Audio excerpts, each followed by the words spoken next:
예수님께서 이 마태복음 5장에 팔복을 빌어 주셨어요. 또 산상보훈이라고 해서 우리 삶을 바꾸는 중대한 말씀을 전해 주셨습니다. 그러나 그것으로 복을 받는 것으로 머문다면 아무런 의미가 없어요. 그래서 예수님께서는 복을 빌어 주신 다음에 제자들에게 어떻게 이 세상 속에 들어가서 살아야 될 것인가, 우리의 삶의 내용에 대해서, 또 방법에 대해서 구체적으로 기록해 주고 있습니다. 그 첫째가 오늘 본문에 나타난 너희는 세상의 소금이라고 그랬어요. 여러분, 왜 너희는 세상의 다이아몬드라고 하고 금이라고 했으면 좋겠는데 이 소금이라고 했을까? 거기는 이유가 있습니다. 왜 그런가 하면 예수님이 사시던 당시 가나안이나 그 인근 나라에서는 이 소금을 매우 소중하게 생각을 했어요. 그래서 소금을 화표로도 이렇게 사용도 했고 또 물물교환의 기준으로도 사용을 했어요. 그렇기 때문에 우리 예수님께서는 이 소금을 우리 신자들의 삶에 비유하시면서 이 소금이 되라 그렇게 말씀하셨어요. 여러분, 우리가 잘 아는 샐러리라는 말은 바로 우리가 일을 한 다음에 받는 보수를 샐러리라고 해요. 근데 샐러리라는 말은 어디서부터 나오는 건가 하면 라틴어의 셀러리움이라는 말에서부터 나옵니다. 그 셀러리움이라는 말, 다시 말하면 그때 당시에 이 소금을 일의 보수로 주었다고 하는 것을 알려주고 있습니다. 여러분, 이렇게 소금은 당시 귀한 것이었어요. 근데 우리 주님께서 너희는 세상의 소금이 되라 그렇게 말을 했어요. 우리가 하나님께 받은 복이 얼마나 많이 있습니까? 하나님이 우리를 하나님의 자녀로 삼아주시고 이렇게 험난 세상 속에서도 우리를 지키시고 갈 길 인도해 주시고 때를 따라 필요한 것을 공급해 주시는, 그리고 마지막에는 영원한 천국에서 영원히 살 수 있는 그런 놀라운 복을 주셨어요. 그렇다면 이 복을 받은 것으로 우리가 만족하지 아니하고 우리는 세상 속에서 이 소금의 역할을 하는, 즉 하나님께서 우리에게 소금의 직책을 주신 것입니다.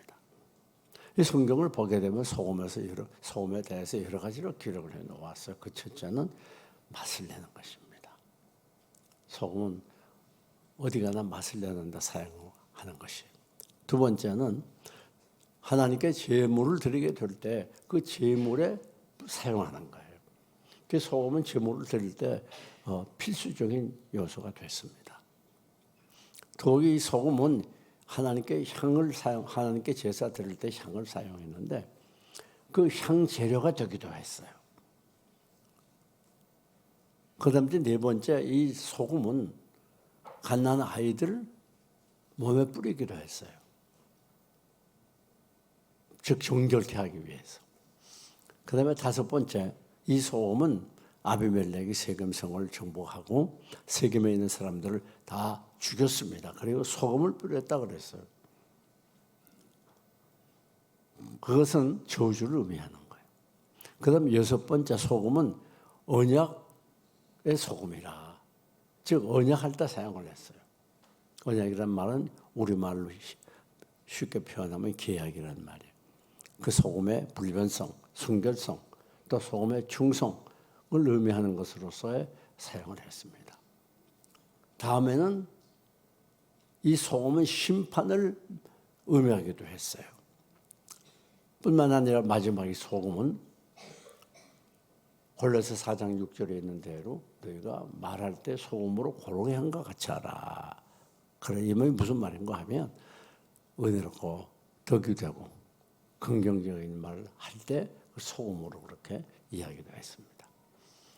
여러분, 어쨌든 이 소금은 성경에서도 무시할 수 없는 많은 역사와 내용을 가지고 있는 것이 사실입니다. 그렇다면 이 소금은 우리가 몇 가지로 분석을 하면서 소금이 어떤 역할을 하는가, 우리가 어떻게 소금의 역할을 감당할 수 있는가를 살펴봐야 될 것입니다. 그 첫째는 소금은 다른 것으로 대체할 수 없는 물질입니다. 예를 들어서 설탕은 사카린으로 대체할 수도 있어요. 또 기타 여러 가지 대체할 수 있는 것들이 있습니다. 그러니까 당뇨병 있는 분들은 설탕 대신에 다른 감미료를 사용하지 않습니까? 우유는 요구르트로 대체해요. 그러나 이 소금은 대체할 게 없어요. 소금이 아니면 안 돼요. 소금이 안 들어가면 맛을 낼 수가 없어요. 반드시 소금이 있어야 돼요. 이와 마찬가지인 거죠. 우리 그리스도인들은 바로 소금 같은 역할을 해야 되는 것입니다. 그게 무슨 말인가 하면 어디 가든지 없어서는 안 될 사람들, 꼭 필요한 사람들, 그 사람이 아니면 안 되는 그런 중요한 사람들이 돼야 된다는 것이에요. 어느 유명한 명인이 이 세상에는 세 가지 종류의 사람이 있다고 그랬어요. 첫째는 없어져야 될 사람이 있다고 그랬어요. 그런 분도 가끔 있을 수가 있잖아요. 두 번째는 있으나 마나한 사람이 있다고 그랬어요. 그 사람이 있어도 그렇고 없으면 또 뭐 딴 사람 들어오면 되고 그런 사람이 있을 수 있다는 거예요. 대부분 그런 수준에 머무는 사람들이 많지 않습니까? 너 그래? 그럼 그만둬. 딴 사람 또 들어오면 되지. 우리 그리스도인들은 그런 사람이 되면 안 되겠죠. 어떤 사람이 되냐? 마지막에는 꼭 필요한 사람. 없어서는 안 되는 사람. 그런 사람이 돼야 돼요. 우리 교회에서도 보게 되면 뭐 다 그렇지만은 그 중에서도 정말 저 사람 없으면 안 되는데 하는 사람이 있을 수가 있는 거예요. 그뿐 아닙니다. 여러분이 어디 가서 무슨 일 하든지 이 사회 공동체 속에 들어가서 같이 그 속에서 살게 되는데 그거 돼서 없어서는 안 될 사람들. 저 사람 없으면 우리 회사 큰일 나지. 저 사람 나가면 또 딴 사람 들어오면 되지가 아니라 저 사람 없으면 우리 회사 큰일 나. 저 사람 같은 사람은 다른 것을 구할 수가 없어. 돈이 문제가 아니야. 그런 분들. 예? 그런 정말 꼭 필요한 사람들, 막 요셉이 그런 사람이었을 것 같아요. 요셉이 애굽에 종으로 팔려가가지고 많은 종들이 있지 않았겠습니까? 그런데 요셉이 가가지고 거기서 매니저가 되고 그 모든 재산을 다 관할하는 매니저가 됐다고 말이에요. 그만큼 요셉은 그 가정에 꼭 필요한 사람이고 유능한 사람이었어요. 그렇게 되려면 최선을 다해야 되겠죠. 맡은 일을. 부지런해야 되겠죠. 있는 힘을 다해야 되겠죠. 여러분, 우리 몸 인체를 보게 되면 이 소금이 필요합니다. 그래서 우리 혈액에 또 세포에게 위액에 소금이 0.7%가 있다는 거예요. 그 여러분들이 몸이 안 좋고 무슨 병이 들었을 때는 무슨 병원에 가서 뭘 맞습니까? 수액을 맞잖아요. 그 수액이 소금물이래요. 그 만약에 이 소금이 없게 되면 어떻게 되는가? 이 몸의 모든 순환을 맡아서 그걸 움직이는 것이고 또 노폐물을 배출시키는 역할을 한대요. 소금이 없어가지고 노폐물을 배출시키지 못하면 어떻게 되나 큰일 나죠. 그전에는 오랜 동안 지금도 뭐 그렇습니다만은 소금 없이 음식을 먹는 사람들 그런 사람들이 많이 있어요. 무염식이라 그래가지고. 왜? 소금 먹어서 혈압이 많이 걸린다는 거예요. 그 우리나라 사람들은 짠 음식을 많이 먹어서 혈압병에 많이 걸린다. 그래서 소금을 줄이라고 권고하는 의사들이 많이 있죠. 근데 요즘 와서는 또 그 반대로 소금이 부족해요. 또 병이 많이 걸린대요. 또. 예? 그 소금을 섭취하라고 그래가지고 소금을 사다가 따로 숟가락에 떠서 먹는 사람도 있어요. 소금을 또 물에 타서 소금물을 마시는 사람도 있고. 어쨌든 간에 여러분, 이 소금 굉장히 중요한 것이면 틀림이 없어요. 우리 몸에 없어서는 안 될 필수적인 이 요소가 바로 소금이에요. 오늘도 우리들로 소금이더라는 말은 어디 가서 무슨 일 하든지 어느 단체에 속해서 일하든지 그것에 없어서는 안 될 존재들. 저 사람 없으면 큰일 나지. 무슨 일이 있어도 저 사람 붙들어야지. 그럴 수 있는 사람들이 돼야 안 되겠습니까? 두 번째, 소금은 어떤 역할을 하는가 하면 맛을 내는 역할을 해요. 참 소금이라는 건 희한합니다. 지금 이 음식이 달아요. 그래서 소금을 넣으면 더 달아요. 이게 구수해요. 그래서 소금을 넣으면 더 구수하고 더 맛이 있어요. 소금이라고 하는 건 맛을 내게 하는데 아주 중요한 역할을 하는 거 아니겠어요? 여러분, 이 소금은 바로 뭘 말하는? 복음을 말하는 거예요. 복음이 들어가면 절망한 사람이 소망의 사람이 되고, 복음이 들어가면 낙담하고 좌절한 사람들이 다시 일어나게 되고, 복음이 들어가면 슬퍼하던 자가 기뻐하게 되고, 복음이 들어가면 우울하던 자들이 마음의 평강을 되찾고, 복음이 들어가면 거짓말쟁이들이 정직한 사람이 되고, 복음이 들어가면 원망 불평하던 사람들이 감사의 사람이 되고, 이게 바로 소금의 역할이에요. 여러분, 이 세상을 보게 되면 얼마나 이 세상이 지금 악해가는지 참 보통 심각한 문제가 아닙니다. 보통 도덕적으로 얼마나 타락한지 몰라. 하다못해 학교에서 이 동성연애를 가르친다니 참 보통 심각한 문제가 아닙니다. 여러분, 너무 악해졌어요. 그러니까 다들 살맛 나는 게 아니라 죽을 맛에 산단 말이에요. 죽을 맛이요, 사는 게. 산다는 자체가 죽을 맛이. 그러니까 우리나라가 세계에서 OECD 국가들 중에서 자살자 수가 제일 많대요. 왜? 다 죽을 맛이니까 살고 싶지 않아. 너무 갈수록 힘들어져. 정치, 종교, 사회, 문화 각 분야에 걸쳐서 지금 얼마나 혼란하고 힘이 듭니까? 여러분, 지난 일주간도 얼마나 부겁게 살다가 오셨어요. 하늘은 안 되고 가게 문을 닫는 가게들이 질비하고, 그 문을 닫아도 문제, 안 닫아도 문제고, 문을 닫으면 그 가게를 사기 위해서 은행에 빚진 돈을 누가 갚습니까? 이게 가게를 문 닫아도 문제, 안 닫아도 문제. 지금 딜레마에 빠져 있어요. 참 죽을 맛입니다. 지금 산다는 게 죽을 맛이에요. 그러니까 청년들이 수십만 명이 집에 앉아서 밖에 나오지 않고 고민하고 있다는 그런 얘기도 있지 않습니까? 저는 며칠 전에 충격적인 뉴스를 봤어요. 거기 보니까 아버지가, 엄마가 일찍 죽고 아버지가 아들을 하나 키웠어요. 근데 이 아이가 딴 지역에 가서 삽니다. 그러면서 방탕하고 절제하지 못해가지고 1,400만 원 빚을 줬어요. 이 아들이 아버지에게 와가지고 빚 갚아달라는 거예요. 빚 갚아주겠습니까?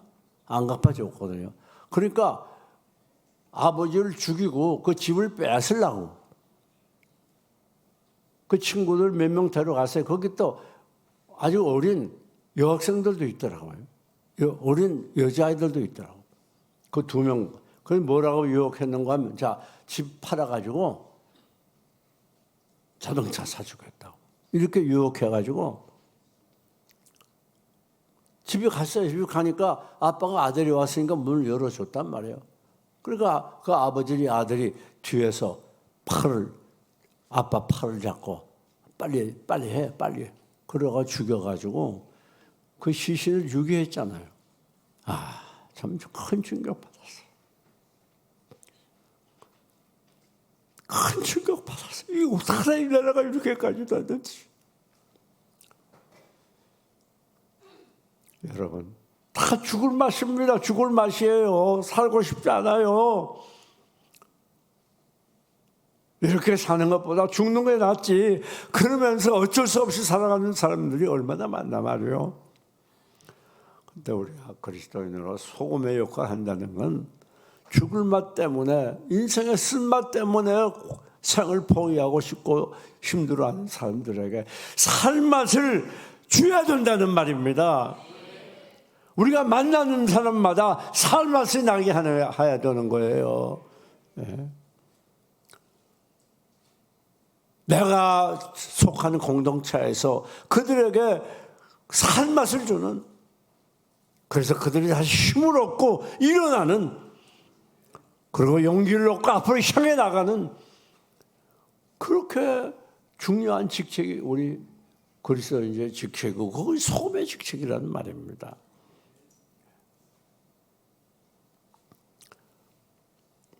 어느 임금이 세 딸이 있었어요. 세 딸에게, 얘들아, 이 세상에서 제일 중요한 게 뭐냐? 제일 값진 게 뭐지? 그러니까 첫째 딸이, 그거 두말할 것 없이 금입니다.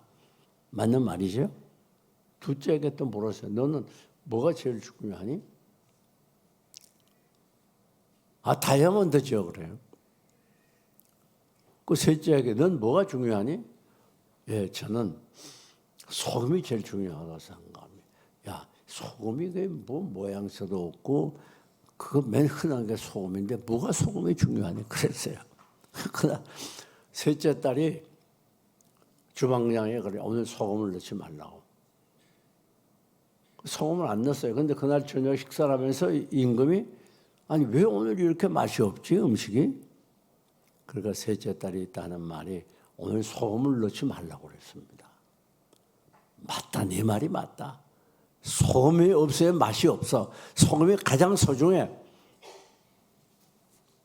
여러분, 소금은 맛을 내야 소금이에요. 맛을 내지 않으면 소금이 아닙니다. 그냥 맛없는 소금은 길에 던져버리라 그랬잖아요. 버리라. 우리나라의 이 바닷물을 말려서 소금을 만드는 문화에서는 이해가 잘 안 되지만, 그 유대 나라는 어떤가 하면 암염이 있어요. 암염. 바위에 이 소금으로 보신 적 있죠? 바위에 이렇게 소금들이 붙어 있는 거예요. 그러니까 소금이 비가 오고 막 이러면 소금이 녹게 되면 낭주에는 바위 덩어리만 남거든. 그걸 말하는 거예요. 그 무슨 소금이 맛이 안 나는 그런 소금, 그게 무슨 의미가 있어요? 길에 버려 밟힌단 말이에요. 그러니까 오늘날도 이 기독교인들이 이 사회적인 죄악에 연루된 사람들이 얼마나 많아요. 예? 특히 고가 안 될 정치인들, 그런 분들이 얼마나 많습니까? 유명한 사람들. 왜? 소금이 소금 역할을 못해요. 그러다 보니까 밟히는 것처럼 이 불신자들에게 없으면 당하고, 불신자들에게 공격당하고, 그러니까 불신자들에게 전도해서 하나님께 인도 오게 하는 것이 그게 보통 어려운 일 아니에요. 왜? 신뢰하지 않아요, 신자들. 너희들이나 잘해라 그런다고 말이에요. 맛을 잃어버렸어요. 길거리에 버려진 그런 교인들이 얼마나 많이 있습니까? 다음 세 번째 소금의 역할은 해독제입니다. 해독제하고 정결케 하는 요소를 가지고 있어요. 여러분, 구약 시대에는 이제 제사를 드릴 때 소제와 번제에는 반드시 소금이 필요했어요. 그리고 성전을 정결케 하려고 하면 첫째는 피입니다. 그 다음에는 소금으로 성전을 정결케 했어요. 그 갓난 애기들을 목욕시킬 때 무엇으로 목욕시켜? 소금물에 목욕을 시켰어요. 그것은 두 가지 의미가 있습니다. 첫째는 위생적인 면에도 의미가 있어요. 그러나 두 번째, 악귀를 물리치고 악귀에게서 보호한다는 의미도 있었어요. 무슨 말인가 하면 이 소금이 정결제라고 하는 것, 그건 바로 이 더러운 악귀를, 귀신들을 물리친다고 하는 영적인 의미도 가지고 있었다고 말이에요. 여러분, 우리나라에도 과거에는 정월 초하루가 되면 집 양옆에다 소금을 뿌렸어요. 악귀가 들어오지 못하게 한다고, 저주가 들어오지 못하게 한다고. 또 기분 나쁘게 하는 사람이 집에 왔다 가면 간 다음에 소금을 뿌렸어요. 소금. 재수 없다고. 저도 아주 재미있는 기억이 하나 있습니다. 제가 먼저 있던 교회에서 전도운동을 열심히 부렸어요. 그래서 가정마다 가서 전도를 막 하는데 어느 집에서 예수 믿으세요 문 열고 그러니까 소금을 막 뿌리더라 가라고. 왜 예수 믿는 사람이 들어오면 부정 탄다는 거예요. 여러분 소금은 이렇게 독을 제거하고 또 정결케 하는 데 사용되는 거예요. 여러분 우리가 성경을 보게 되면 그런 사람들이 나오죠. 다니엘 같은 경우 이제 다행히 포로의 신분에서 왕에게 선택을 받아서 이 과정만 거치면 왕의 신하가 되겠는데 왕이 먹던 음식을 가져와서 먹으라고 하는데 그게 우상에게 드렸던 제물이에요. 그래서 그걸 거부하지 않습니까? 얼마나 멋있습니까? 다니엘이 뜻을 정하여 나는 범죄하지 아니하고 죽으면 죽었지 바로 살리라. 깨끗하게 살리라. 멋있지 않습니까?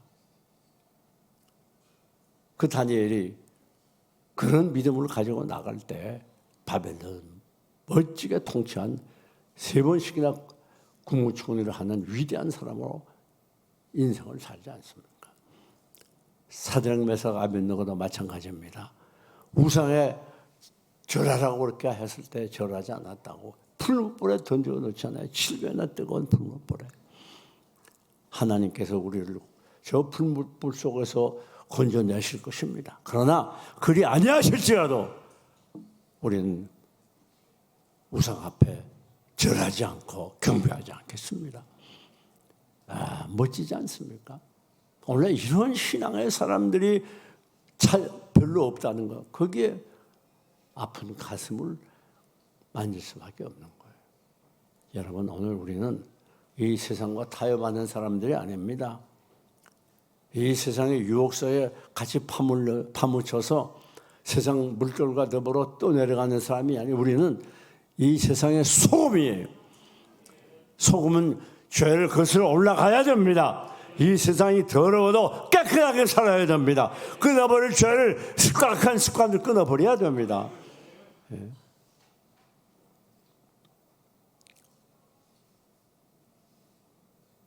강력한 버리와 아내의 유혹을 앞에서로 하나님께서 이것을 보고 계신다 그러면서 자리를 뛰어나가던 이 요셉의 이 신앙 오늘 이런 것들이 우리에게 필요합니다. 이것이 바로 소금의 삶이에요. 다음 마지막은 방부제입니다. 이 소금은 무엇보다도 썩는 걸 방지하는 거예요. 그래서 요즘 간고등어라는 거 있잖아요. 생선을 사게 되면 거기다 소금을 많이 뿌려가지고 부패를 방지하는 거예요. 이것이 오늘 기독교인들의 사역입니다. 그런데 이 세상에서 부패를 방지하고 이 세상을 변화시키는 이 세상을 정의가 지배하는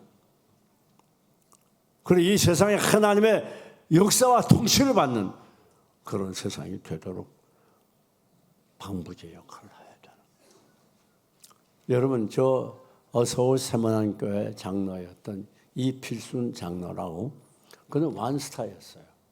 근데 부대를 잘 다스린다고 하는 그런 이야기를 듣고 박정희 대통령 당시에 박정희 대통령이 그 장성들 또 그리고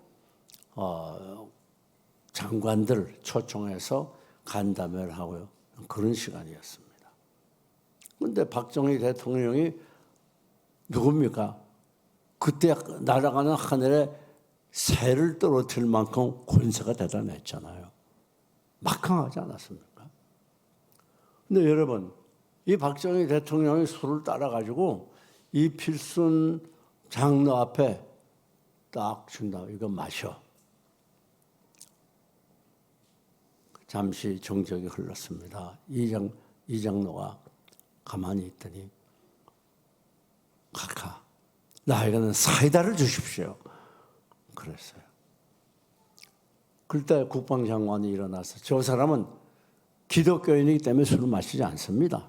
제가 술을 잘 마십니다. 그리고 술을 마셨다는 거예요. 그 끝나고 나서 다른 장군들이 찾아와가지고 큰일 났다고. 아니 한 나라의 대통령이고 한 나라를 대표하는 대통령이고 국군 통수자인데 감히 그 술을 안 받다니. 그러고 난리 났어요. 그런데 이 필순 장로가 훈련을 받을 때 교관이 뭐라고 말하는 거? 앞으로 이 군인으로 출사하려면 술을 잘 마셔야 된다고 그랬다는 거예요.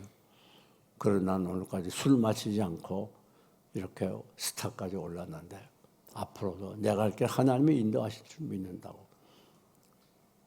근데 여러분, 박정희 대통령이 그 다음에 별 하나 더 달아줬어요. 그리고 아주 그 재정을 달아야 되는 가장 핵심적인 부서에 이 필순 장로를 추천했답니다. 왜? 그 사람이라면 깨끗할 거야. 청렴할 거야. 그래서 이 박정희 대통령이 그 자리를 떠나면서 이 필순 장로의 한 말이 있어요. 이 장군의 말로 참 기독교인이야. 그렇습니다. 우리가 적당히 이 세상 사람들과 더불어 타협하면 그 순간 좋아할지 몰라도 우리는 이미 소금의 맛을 잊어버리는 거예요. 네. 소금 맛이 있어야 됩니다. 맛을 잊어버리면 소금이 아니에요. 한 가지 더 일화가 있습니다. 그때 당시에 월남전을 할 때인데 월남전에 가는 베트남을 방문하는 정부 고관들과 장성들은 대만에서 호텔에서 하룻밤씩 머물렀대요. 그런데 밤 잘 때쯤 되니까 호텔 직원이 책을 한 권 가져왔더래요. 여자들 나체로 찍은 그 책이래. 그러면서 자 여기서 한 여자를 고르라고 경비는 이미 다 지급이 됐다고. 그때 이 필순 장군이 뭐라고 말했는가 하면 여기 교회가 어디냐고 내가 내일 새벽에 나갈 교회를 어디 있는지 좀 알려달라고 그랬대요. 그 다음부터 거기에 오는 한국 손님들마다 이 직원들이 하는 말이 지금까지 이 호텔 지은 다음에 가장 청명하고 깨끗한 사람은 이 필순 장군 한 분이었다고 얘기를 했다는 거예요. 그렇습니다. 오늘 우리는 소금입니다. 어디의 소금? 세상의 소금이에요. 저 산중에 올라가서 기도원에 올라가서 혼자 기도하고 성경 읽는 그런 종교가 아니라 기독교는 세상 속으로 들어가서 그들과 더불어 어울리면서 그중에 소금의 역할을 해야 됩니다. 그럼 말씀을 마치면 이 소금의 역할을 하려면 어떻게 해야 됩니까? 필수적으로 소금은 녹아야 돼요. 소금이 녹아야 그 속에 들어가서 방부제 역할을 하고 썩는 것을 방지하고 정결케 합니다. 오늘 우리가 이 사회 어느 부서에 가서 무슨 하든지 내가 불신자들보다 더 희생하고 더 노력하고 더 수고하고 더 그들을 사랑하러 품고 그래서 우리 모두 세상의 소금의 직책을 잘 감당하는 여러분들이 되시기를 주님의 이름으로 축원합니다.